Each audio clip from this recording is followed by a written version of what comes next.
This is Carl at National RV Detroit, and I'm going to walk you through this 2020 Forest River Shamrock hybrid trailer. The model number is 233S. Okay, so that basically means it has 3 bunks on it, one on each end, and one on the side, or actually they refer to them as beds, but they fold down. When you pick up the trailer, we'll show you how the beds fold up and down. Also, keep in mind that the manufacturer has a really good video on this, so follow their links to their videos on this particular trailer, and they'll show you a lot of good stuff. This is kind of just a supplemental video. I'll go over some stuff in more detail. Okay. All right. So let's start right here. You have crank down stabilizer jacks. Just takes a 3/4 inch crank or 3/4 inch 6-point socket on a drill. You got a TV mount here. TV signal out and power. Okay. This is the black tank flush here. Now, the black tank, the dump valve is on the other side, right? But after you dump your tanks, you can leave the black tank valve open at the dump station, like it states here. Always leave the valve open. Then you can put the hose of the dump station on here, turn it on, it'll spray the inside of your black tank out. It'll clean off the sensors. Just do a good job cleaning it out. So you have that. Also, this is a rail for a grill to hang on. And just so you know, there's a quick connect here for LP. So if you want to connect a gas appliance to it, as long as it's rated for the right pressure, same pressure as this trailer, you can plug it in right there. Okay. You have a power awning with LED strip, outside speakers. This is the vent for the range hood. So if you're going to be using a fan in the range hood to vent to the outside, always open the baffle here up by pushing up on those 2 little latches there and let the baffle flap freely. And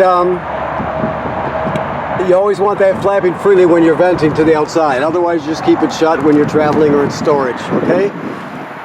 This is the furnace vent here. Of course, your stairs fold into the trailer. This is the grill that comes with it. And this is the rack that the grill hangs on.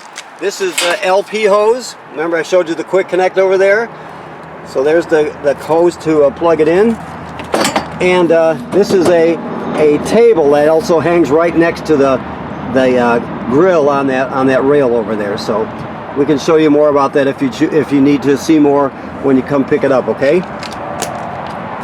All right. So this is just this hole is telling us that you can actually crank that slide out manually if you need to.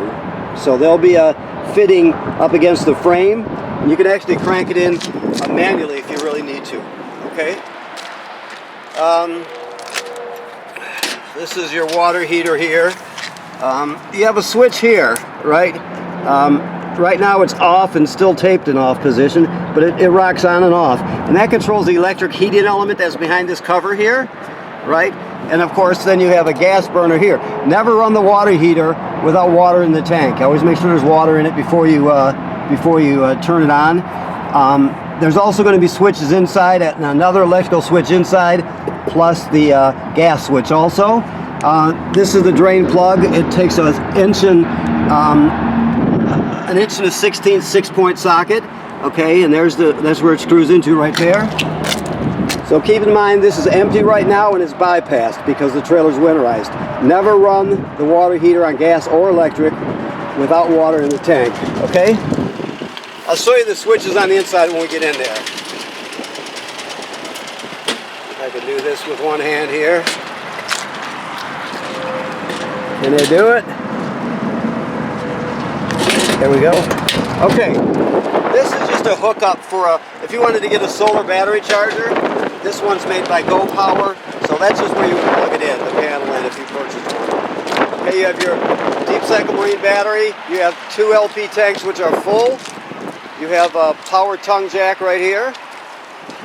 Alrighty, and there's also a kill switch for the battery right there. If you see that red key there, That's the kill switch for the battery. You can actually shut it off if you need to. Okay.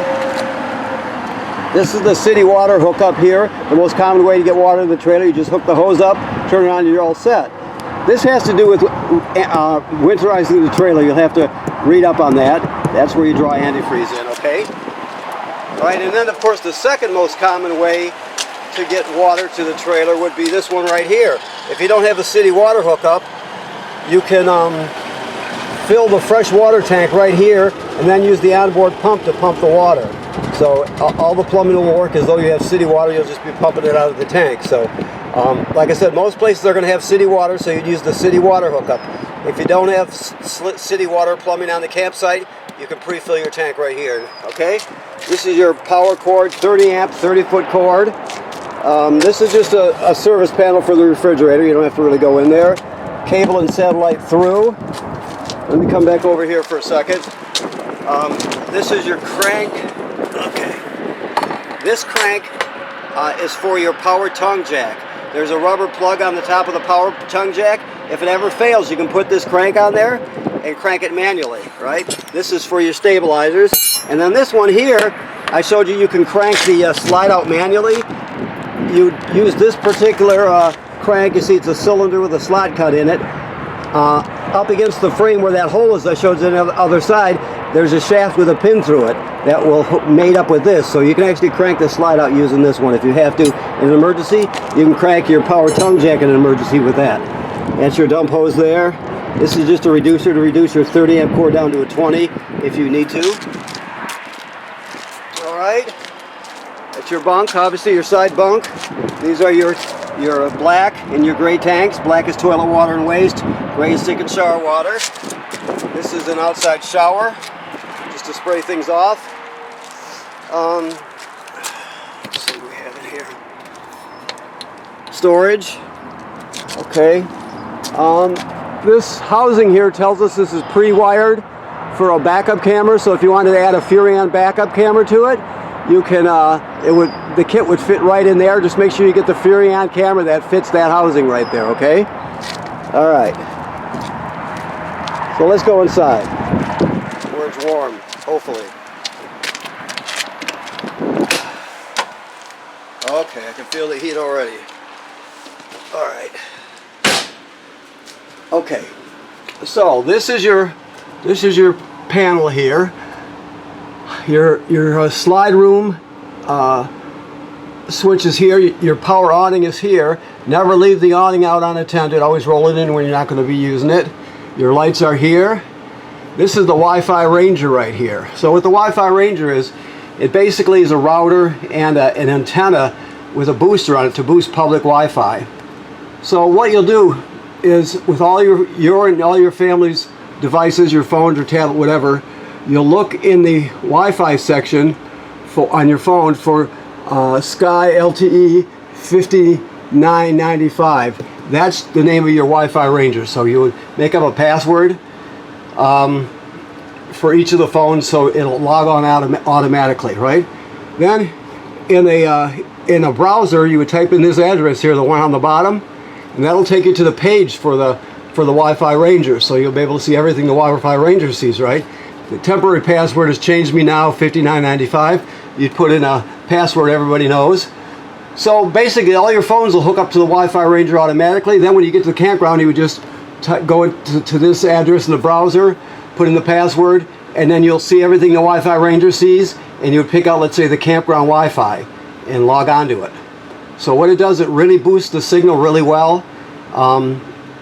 Instead of everybody having to hook up to it, you just hook up your Wi-Fi Ranger automatically because the password's in there, and then you would manually go to this address and select the public Wi-Fi, the campground Wi-Fi, whatever. Okay. So it's a really good signal booster. Now it also has a function where you could use it as with cellular service. You'd have to pay every month, that sort of thing. Nobody really uses that. You just use the free public Wi-Fi aspect of it. Okay. So that's what that is. Your water heater on electric, right here. To light it on gas, right there. Remember I showed you there's a second switch for the electric that's outside in the lower left-hand corner, okay? your water pump is right here. You use that to pump water out of your fresh water tank. You also use the water pump to winterize the trailer, okay? And then of course your levels, your batteries charged, fresh water, black and gray. They graduate up in 1/3 increments as they fill, okay? All right, so the range and oven are very simple. I don't know if he's got, yeah, the gas on already. So you just, it's that simple. That's the sparker, you push it in, right? When it comes to your oven, it looks like it's never been used, which we see all the time. All the way at the bottom at the back there is a pilot light. This is the oven knob here. So what you do is you go to the pilot selection, then you depress it. You keep it depressed during the whole lighting procedure. With the other hand, you push the sparker until you see it light down here. Once it lights, you hold it in for another 10 or 15 seconds to heat up the thermocouple, then you'll go to operating temperature, okay, and it cycles as an oven does. When you shut it off, the flame goes out, so does the pilot light, so you have to relight the pilot light every time you use the oven, okay? Alrighty, so, sink, obviously your keys, your microwave works like any other microwave. This is the range hood. Remember I told you about the baffle outside if you're going to be running the fan. You want the baffle outside open. Okay, so let's go this way. This flips over. The backrest flips over to here and turns this into a bed, right? You can drop the table by pushing this lever here, with a yellow plastic piece on it. Push it to the right, and then you collapse this table at the hinges, so it'll collapse right down onto these cleats right here, right? You see them all the way around. Always travel with the table in the down position, in the stowed position, so it doesn't bounce around and break something. You also can collapse it down and turn it into a bed, of course, when you're camping. You just use the back cushion to fill in the empty space where the table sits, and you get another bed that way. But always travel with it in the down position. Okay, like I said, when it comes to the bunks, we'll show you that when you pick up. You have two powered fans in here, and they both have covers over them, so you can actually keep them open during the rain and that sort of thing. I'm gonna shut this because I'm running the furnace here. Okay, but you have on and off at 4 speeds, right? So this is the deal. If you get condensation, you have the tents, they're called. Each bed has a tent. So if it's the time of year where you would get condensation, you have some people over visiting, whatever, and condensation starts to build up, you put this on low and put the one in the bathroom on low. You can't even hear it running. It'll suck all the condensation out. So if you ever have condensation dripping from the tent or anything like that, that's what this fan's for, to pull out the moisture and keep it nice and dry, okay? Anytime you have to put the tents away wet, let's say there's morning dew on it or it's raining, the first chance you get, you open them up, open all the windows in the tent and in the trailer, and just let the wind blow through it for as long as you can on a nice warm day. You want it to completely dry, otherwise you get a mold issue, right? So make sure that anytime you put it together wet, you go ahead and dry it out.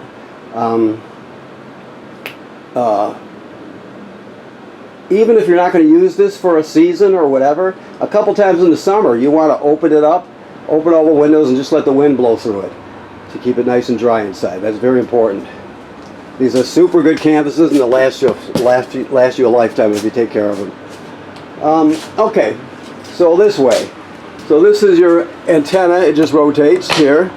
Your sound here, so it plays CDs and DVDs. You have 3 speaker zones, although 2 and 3 are or 1 and 2 are the same basically in this room, and then 3 is the outside speaker. Okay. You have a USB, you got a HDMI in if you need to go into the system with something. You have AM, FM radio, and Bluetooth, so you can pretty much use it for everything. This swings out here on a swing out bracket that locks into place. Always make sure it's locked into place. And here, let me show you. I don't know if you can see it, but there's right here, there's a green LED glowing. That is telling you that the signal booster for the digital antenna is on. There's a little plastic button next to it. You can shut it off if you want, But if you shut it off, you won't get a good picture. So make sure it's always on when you're using the television. Okay. Okay, let's see what else we have here. Okay, refrigerator. This is a gas absorption refrigerator. So I don't know if you can see this, but right now it's on auto. Auto means electric. The reason they call it auto is because it automatically seeks out electricity. If it can't find the electricity, it'll automatically switch over to light on gas. Or if you're, let's say it's the middle of the night, or you've gone out adventuring for the day and it's a hot day, soon after you leave, the power at the campground goes out, the electricity goes out. Well, it'll sense that and automatically switch over to gas and light it. So therefore you won't spoil your food. So auto's the best way to go. You can hit this gas button and run it on gas when you're pulling down the road. But even if you don't, if the refrigerator is on and it can't find electricity, it'll automatically turn on gas. Okay. The thing to remember is this. They don't have this hooked up right. See if I can do it with one hand here. I might have to just explain it to you. This is. I'm sorry about the camera work. This is a thermistor. The higher this thing goes, the cooler it is in the refrigerator. Now this is just a bracket. I'm going to have to set it down here. Bear with me here. This clip is just a bracket to hold it on the fin. So you basically clip it on the fin and you have it up as high as you can go. Almost always you'll have it up all the way. If it's starting to get cool outside and you start frosted up, you can back it down a bit, but generally you want that up as high as it goes. Okay?